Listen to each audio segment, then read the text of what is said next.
This is Jay Rogers. I'm the director of the Forerunner, and I did a article and a video recently called "The Emerging Multipolar World: Rebuilding Christian Civilization." And I had several people ask me, "What do you mean by multipolar, and what is a civilization state?" So very simply, unipolar means that you have one power. That's what we've had for the past 30 years or so. The United States have been the dominant power in the world, the only superpower. Along with Europe, we've sought to control the economic and military spheres of the world. Then we have bipolar. Bipolar would be two powers with satellites, such as what we had with the Cold War. And then multipolar means several world powers with satellites in multiple spheres. A civilization state is a nation that's founded on deep culture. That is, it has shared traditional values, history, religious morality. It's the opposite of a nation state. A nation state is political, it's based on the civil government and national borders of a country. So, the multipolar world is due to the emerging economies of countries such as China, India, Brazil, and so on, several others in the past 30 years. And the requirement to be a superpower or just a power in the multipolar world is that your civilization or your country needs to have trillions of dollars in natural resources and a large working class that can lift itself into a large middle class.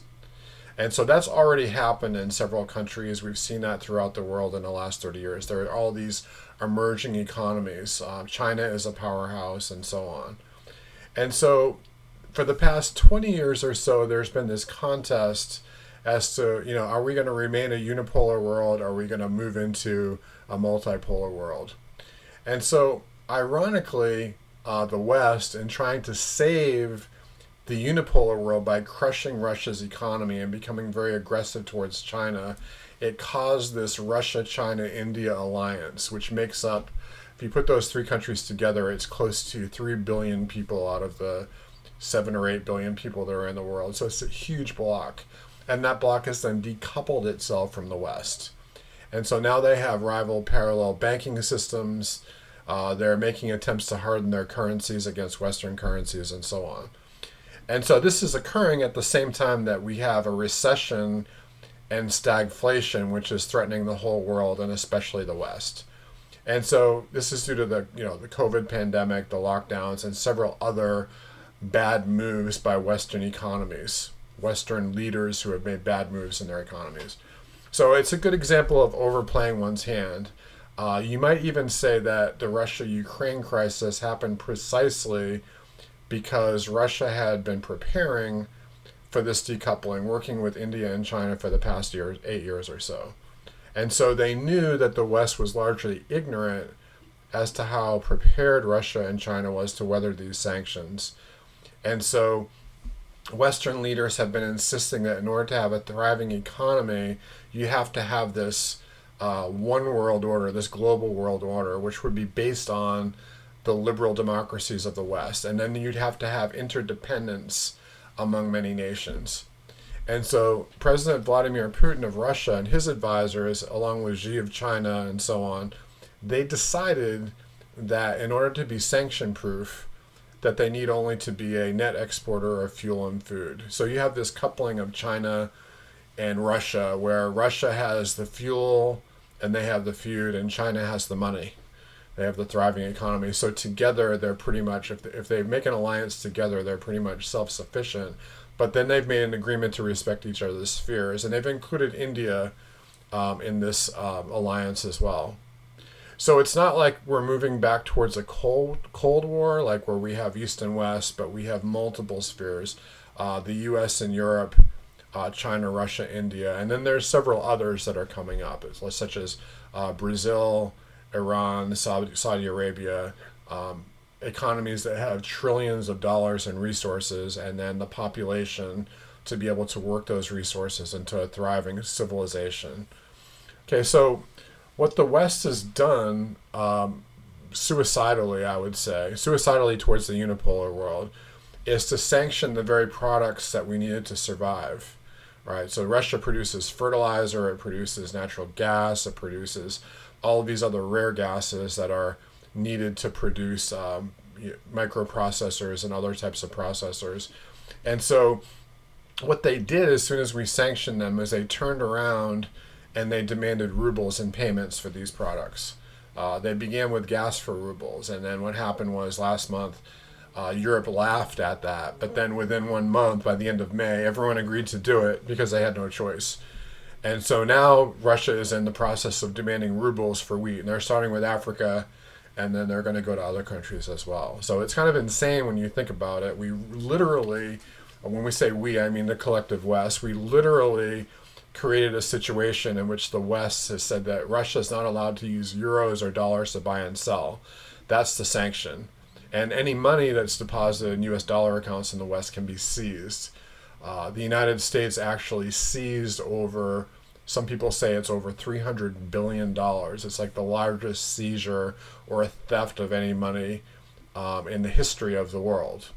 Right? Even during World War II, the Nazis had, Nazi government of Germany had British pound accounts, sterling accounts in British banks, and they still continue to do transactions. So this has never happened before.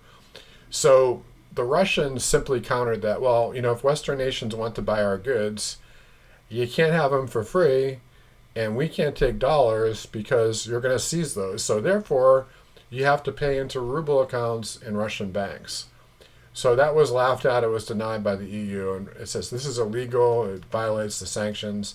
So what Russia simply did was they said, okay, open 2 bank accounts with Gazprom, which is one of the few Russian banks that hasn't been sanctioned yet, because that's how they're handling the transactions for natural gas. Pay in euros, right? We'll declare it paid in full. And what we'll do in your other bank account is make the exchange into rubles, but Russia itself will handle that. And so now America has said, Russia has this debt it owes to, debt holders in the West, mostly American dollar accounts. And America has said Russia's not allowed to pay that because your accounts are frozen. So they're trying to force this default to cause the entire Russian economy to go into a default. And so what Russia has done is they've gone directly to the debt holders and told them, open 2 bank accounts in Gazprom, just like you did with the natural gas accounts. Russia will pay you what we owe you in rubles, and then the parallel account will exchange the money into dollars. And so the genius of that is that the United States can come along and say, no, this is illegal, you can't do that. But then the debt holders have the right to sue the United States government. So it creates this conundrum where if the debt holders want to get paid, they can get paid. But if the United States stands in the way of that, they're actually violating the law.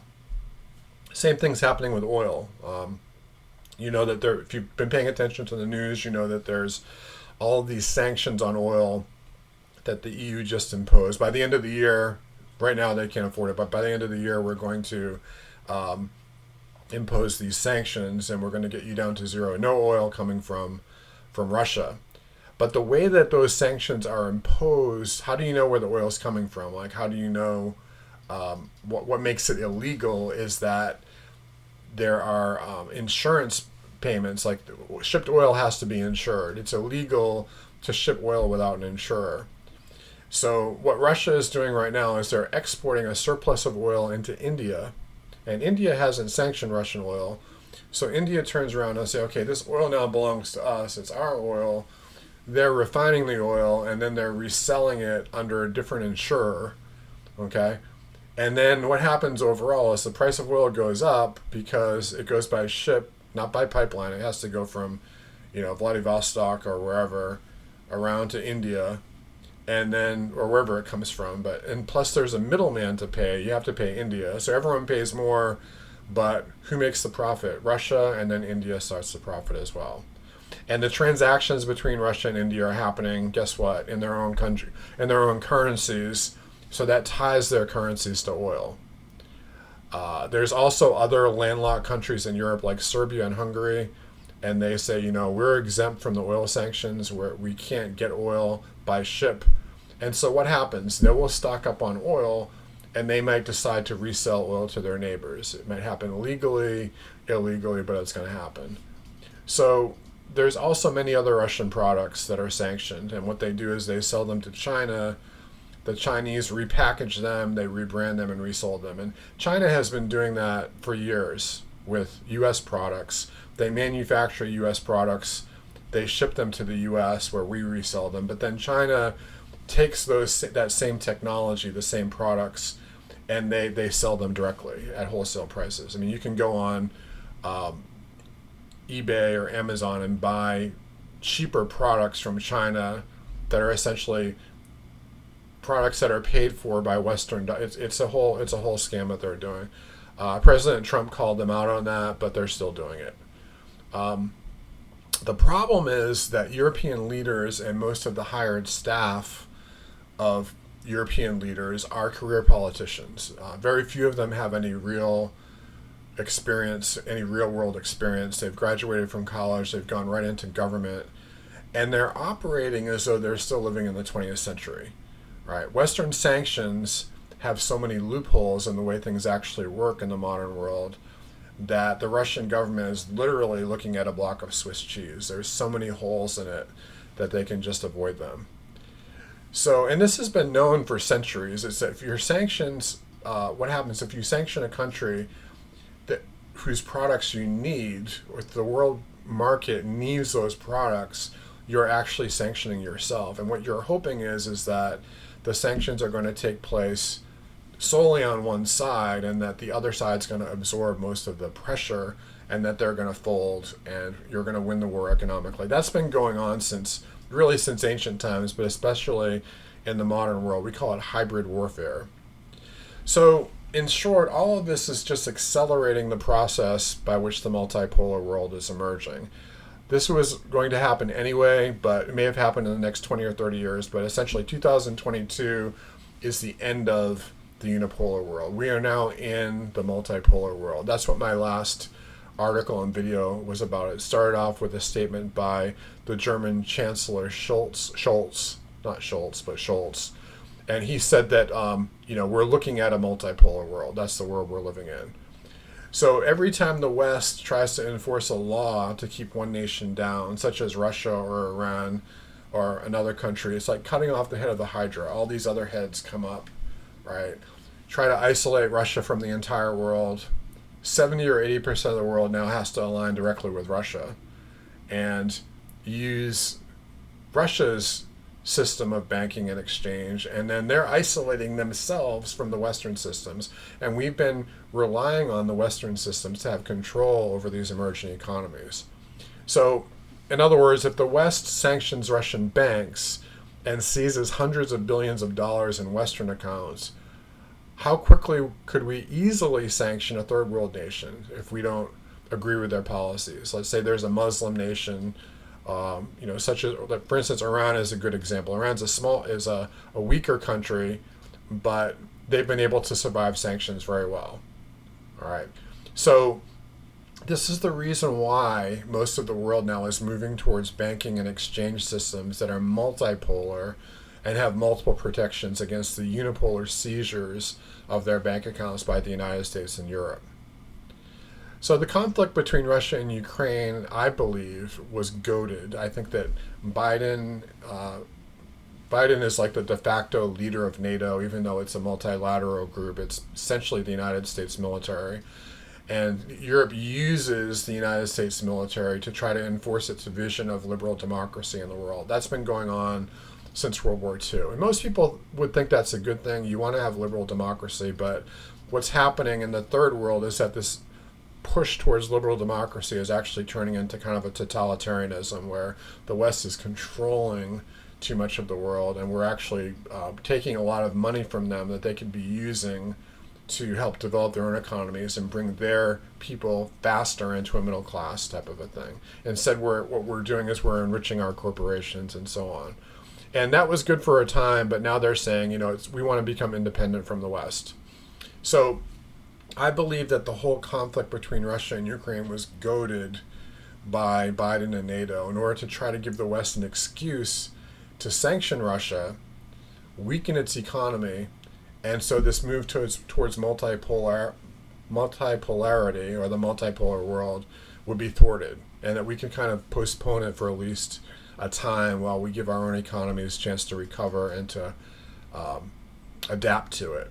So it's like setting a trap. Like when you play chess, we're playing chess with Russia, which is a bad idea, but we're setting a trap for Russia in a chess game. And our leaders didn't realize that, look, we're playing a chess master. He sees exactly our only strategy, and he set up multiple defensive traps and strategies in the process, and we've walked into all of those traps. The United States' one strategy was to try to weaken Russia through sanctions. We didn't plan on trying to beat them militarily. We thought if we can weaken them with sanctions, they'll have to quit the war because their economy won't be able to handle it. So obviously that hasn't worked. And I've given other evidences of that in other videos. You look at the rubles and so on that are strengthening. So now what? Well, the plan is double down, do more sanctions. So how is that working out for us? Well, have you noticed the price of gas? It's $6 a gallon in a lot of places now. I just saw in Florida, which has cheaper gas in a lot of states, it's $5.75. By next month, it'll be $6 a gallon. So it's kind of crazy sanctions that we have that are causing us to suffer more than the Russians. Or, I don't want to say more, but it's causing us to suffer. And diesel fuel, by the way, in California is already at $10 a gallon. So what kind of prices are we going to see? There's a lagging indicator. It's like the price of diesel fuel affects food. And then in a few months from now, we're going to see, like, if diesel fuel went from $5 a gallon to $10 a gallon, how much is the food in the grocery store going to cost by August? It could be double. Okay, and our government will say, well, we have 10% inflation, but in reality, it's going to be more like 50% or 100%. There's different ways they manipulate the inflation rate, the way that they describe it.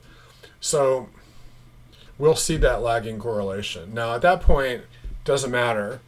Oil can be $150 a barrel. It can be $1,000 a barrel. It doesn't matter because there will be food shortages. There will actually be hunger in Western nations because people won't be able to pay to afford to live. They won't be able to pay their grocery bill. They won't be able to put fuel in their cars to get to work and so on. So people that commute an hour or two into work, they're going to have to go into lockdown again. All right. So this economic situation will actually be worse than the COVID lockdown. And what will be the solution to that? Well, our government will print more money for stimulus checks. That'll further weaken the dollar. It will devalue the dollar, and it will weaken our economy. And like I said in my other videos, I'm not a prophet. The future is a very hard thing to predict, but there will be riots in the streets with massive looting. We've had that. We have that currently. It's not going to get better. Then there are a couple of other things going on this summer, which are kind of interesting. We have the Roe v. Wade decision where you have the left saying, this is the summer of hate. This begins in less than 3 weeks. We're going to take to the streets and protest. Then we have Biden's push to take away the nation's guns because there have been shootings. This is all the perfect storm. It's like a snowball effect where things just build on each other, and every action creates an equal and opposite reaction, and nothing really is assuaged at all. It's just all getting worse and worse. And then the irony is, if you do go over to Russia, I've been to Russia and Ukraine 12 times, and you see how people have suffered through hunger and shortages for hundreds of years, and many still remember the time of communism, and all of them have gone through sanctions before. This is like a normal way of life for them.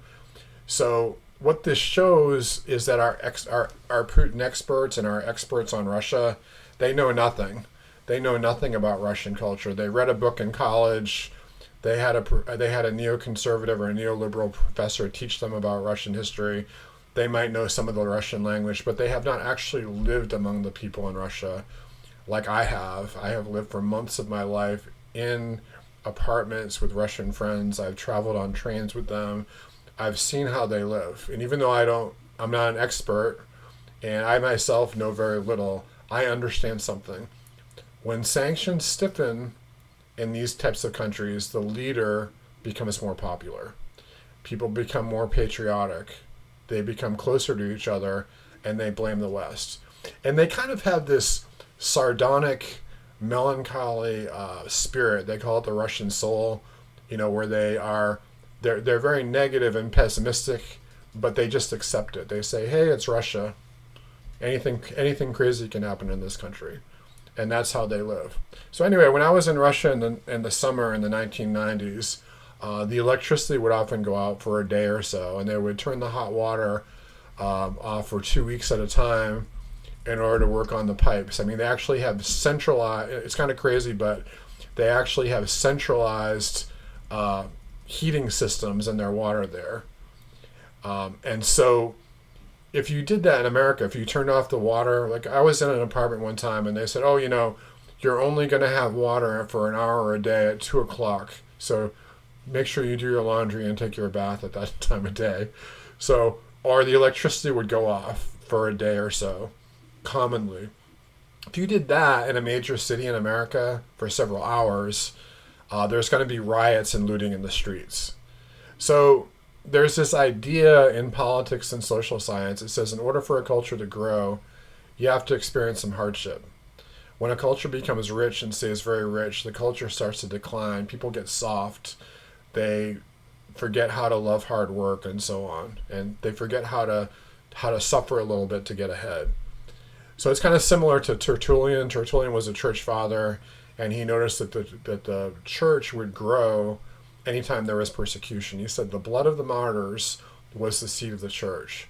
So that's what I believe needs to happen. It's possible for Americans, for American Christians, to reclaim our heritage, rebuild our Christian civilization.